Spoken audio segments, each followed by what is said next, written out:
दिल के धड़कने से लेकर ब्लिंकिंग ऑफ आई तक, आपके सोचने तक, खुराक के हज़म होने तक, आपके सांस लेने तक, आपके जिस्म में बेशुमार बायोकेमिकल रिएक्शंस हो रहे होते हैं। ये biochemical reactions within millisecond perform होते हैं और अगर हमारे पास एक ख़ास बायोकैटलिस्ट ना हो जिसको एंजाइम कहते हैं तो ज़िंदगी रुक जाए, ज़िंदगी ठहर जाए। एंजाइम्स बायोकेमिकल रिएक्शंस की स्पीड को मिलियंस ऑफ टाइम्स बढ़ा देते हैं। आज हम केमिस्ट्री देखेंगे, एंजाइम्स की फंक्शन देखेंगे, कुछ स्ट्रक्चर को स्टडी करेंगे। My name is professor GM Babar, MPhil zoology from GC university Lahore, head of department Punjab group of colleges Sialkot. Suppose that हमारे पास एक रिएक्टेंट है A और एक रिएक्टेंट है B। इट इज़ A, इसको हम ऐड करते हैं B में। सिंपल एडिशन का ये रिएक्शन, एक केमिकल रिएक्शन, और we get AB the product. Suppose that ये हम केमिकल रिएक्शन एक केमिकल लैब में कर रहे हैं। It is test tube, here is reactant A and reactant B। अब ये जो रिएक्टेंट A और रिएक्टेंट B है, इसको हमने टेस्ट ट्यूब में डाला। टेस्ट ट्यूब में डालकर हमने इसको अच्छी तरह से हिलाया, शेक वेल, लेकिन हमारा प्रोडक्ट नहीं बना। जब ये हमारा प्रोडक्ट नहीं बना तो हमने इसके टेम्परेचर को इन्हांस किया, इसके टेम्परेचर को बढ़ाया from T1 initial temperature to final temperature, लेकिन हमारा प्रोडक्ट फिर भी नहीं बना। तो ख्याल आया कि क्यों ना इसमें हम प्रेशर को बढ़ाएं। प्रेशर को बढ़ाने के लिए हमने मूवेबल पिस्टन का सहारा लिया और प्रेशर को P1 से P2 तक बढ़ा दिया, लेकिन प्रोडक्ट नहीं बना। तो हमें एक आइडिया हुआ कि क्यों ना इसमें हम कोई कैटलिस्ट इस्तेमाल करें। Suppose that we add a catalyst. जैसे ही हमने कैटलिस्ट ऐड किया, we get the products. Catalyst ऐसे केमिकल्स होते हैं जो केमिकल रिएक्शंस को स्पीड अप करते हैं। इसी तरह हमारे सेल्स में बेशुमार ऐसे रिएक्शंस हो रहे हैं जिनको हम बायोकेमिकल रिएक्शन कहते हैं। It is a cell, suppose that it is an animal cell. तो इसके अंदर एक ख़ास केमिकल्स हैं जिन्हें हम एंजाइम्स या बायोकैटलिस्ट कहते हैं, जो बायोकेमिकल प्रोसेसेस जैसे ग्लाइकोलिसिस है, क्रेब्स साइकिल है, कैल्विन साइकिल है, इलेक्ट्रॉन ट्रांसपोर्ट चेन है, ऑक्सीडेटिव फास्फोराइलेशन है और उसके अलावा फोटोफास्फोराइलेशन है, उनको कंट्रोल करने में हमारी मदद करते हैं।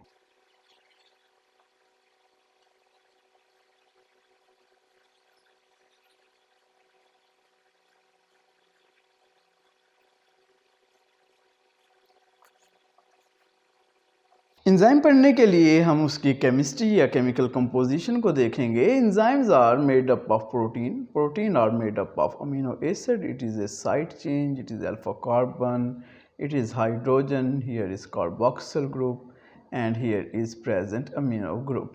It is our general formula of amino acid. Enzymes are made up of proteins and ultimately made up of amino acids. अगर हम एंजाइम को देखें तो एंजाइम का एक बड़ा हिस्सा जो है वो है जो सपोर्टिव रोल कर रहा है, जो ऐसे अमीनो एसिड से मिलकर बना हुआ है जो इसकी 3 डायमेंशनल ग्लोबुलर स्ट्रक्चर को सस्टेन करता है। There is a bulk of amino acids, ये जो ब्लू में सर्कल्स दिखा रहा हूँ, it is suppose that amino acids, so there is present bulk of amino acids which make it stable. This bulk is not directly involve in catalysis. Catalysis or catalysis is a process in which substrate is converted into product. Biochemical reaction में हम reactant की बजाय substrate का word use कर रहे होते हैं। And here is some amino acids. These amino acids are specific and they have some specific charge. This charge bearing area is called as active site. So active site is a specific area. जो enzymes हैं और जो substrate हैं वो structurally compatible हैं एक दूसरे से, और जिसकी वजह से एंजाइम स्पेसिफिक हो जाते हैं अपने एक्शन के लिए। कुछ एंजाइम्स ऐसे मौजूद हैं जो एक से ज़्यादा बायोकेमिकल रिएक्शंस को कंट्रोल कर सकते हैं, ऐसे एंजाइम्स को हम आइसोजाइम्स का नाम देते हैं। ये तो हो गई इसकी chemical composition. What about the shape? All enzymes are 3-dimensional globular proteins. Some are non-globular also present, but majority of enzymes are 3-dimensional globular protein. 3-dimensional globular protein just like कि ये तीनों एक्सिस एक्स वाई और जी में exist करते हैं। ये बिल्कुल spherical हैं, जस्ट लाइक सम हेलमेट और सम फुटबॉल। कोफैक्टर, तमाम के तमाम एंजाइम्स ऐसे नहीं होते कि सबस्ट्रेट को सोलली डील कर सकें। कुछ एंजाइम्स को नॉन प्रोटीन पार्ट चाहिए, इसको हम कोफैक्टर कह देते हैं। कोफैक्टर बुनियादी तौर पर 3 हैं। इन 3 में से 2 ऐसे हैं जो डिटैचेबल है। एक ऐसा है जो रिएक्शन करवाते ही बाहर चला जाता है, इसको हम एक्टिवेटर कहते हैं। So detachable, loosely attach and covalently attach, ये 3 बड़ी अकसाम। फिर हमने इनको नाम दे दिए। डिटैचेबल को हमने कहा it is an activator. Activator की एग्जांपल आप याद रखें, सिग्मा फैक्टर। ये सिग्मा फैक्टर है जो एक्टिवेटर के तौर पर इस्तेमाल होता है, और ये इस्तेमाल होता है आरएनए की ट्रांसक्रिप्शन में। जहाँ पे आरएनए बनता है, ट्रांसक्रिप्शन होती है, वहाँ पे सिग्मा फैक्टर यूज़ हो रहा है। लूजली अटैच्ड, ये जो हैं इनको हम कहते हैं कोएंजाइम्स। अब जो कोएंजाइम्स हैं ये ज़्यादातर वाइटामिन से बने होते हैं। और तीसरे हमारे पास कोवलेंट हैं, these are called as prosthetic group. जैसा अभी हमने कहा कि कुछ एंजाइम्स ऐसे हैं जो सोलली अकेले तन्हा कैटालाइसिस करते हैं, कुछ को ज़रूरत है। जैसे ये एंजाइम बनाया था हमने, इसको दोबारा ड्रा करते हैं। It is an enzyme and suppose that it is the substrate. आप देख रहे हैं कि सबस्ट्रेट और एंजाइम कंपैटिबल नहीं, यहाँ पे स्पेस बच जाती है।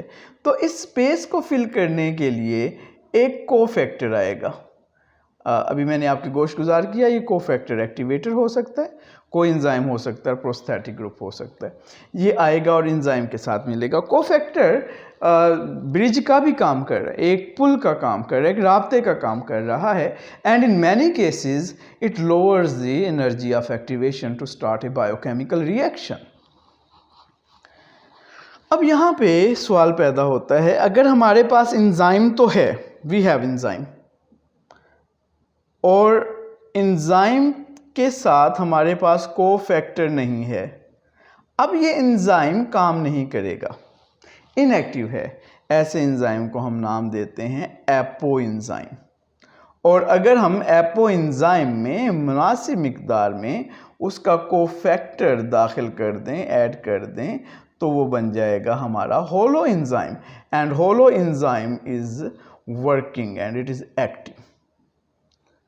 सवाल ये पैदा हुआ कि वेयर एंजाइम फॉर्म्ड, एंजाइम बनते कहाँ पे हैं? तो enzymes are formed in a cell. काम कहाँ करते हैं? एक्वस एनवायरनमेंट में। So enzymes are formed in a cell, function within a cell, are some nearby area. It is an animal cell, there are different things. Here is a plant cell, there is a cell wall, there is a cell membrane, and then there is a chloroplast, a large vacuole, and a peripheral nucleus. So where enzymes are formed in a cell, function within a cell, or some nearby area. जैसे mucosa of stomach, इसमें जो gastric sales हैं वो pepsinogen produce करते हैं और वो आकर कैविटी में काम कर रही। कुछ एंजाइम्स ऐसे हैं which are the integral parts of some organelle, like in mitochondria. In mitochondria there is present enzymes of respiration. जो क्रेब्स साइकिल है, हम सबको पता है it proceed in mitochondria, the powerhouse of the cell, the generator of the cell, the grid station of the cell। तो यहाँ पे respiration के एंजाइम हैं, और जो एंजाइम्स हैं फोटोसिंथेसिस के, these are integral part of chloroplast. Chlor mean green, chloroplast green plants में पाए जाते हैं, डबल मेम्ब्रेन बॉन्ड ऑर्गेनल हैं। These are energy capturing organelle of the cell, ये फोटोन को कैप्चर करते हैं। इसके पास ये थैलाकॉइड मेम्ब्रेन्स मिलकर ग्रैनम बनाती हैं। इसके अंदर नॉन ग्रीन पार्ट इंटरग्रेना है, और इसके पास एंजाइम्स हैं फोटोसिंथेसिस के। तो हमें समझ आई कुछ एंजाइम्स जो हैं मेम्ब्रेनस स्ट्रक्चर के साथ अटैच, कुछ एंजाइम्स नॉन मेम्ब्रेनस स्ट्रक्चर्स के साथ भी अटैच हैं, लाइक राइबोसोम। अब जो राइबोसोम है इसके दो सब यूनिट्स हैं, लार्जर सब यूनिट एंड स्मॉलर सब यूनिट, और इसके पास एंजाइम्स हैं प्रोटीन सिंथेसिस के। प्रोटीन सिंथेसिस के प्रोसेस को हम ट्रांसक्रिप्शन कहते हैं। तो हमें समझ आई प्रोटीन बनाने के एंजाइम्स मौजूद हैं राइबोसोम के पास। Enzymes for glycolysis, glycolysis the very important process, breakdown of carbohydrate in all sales.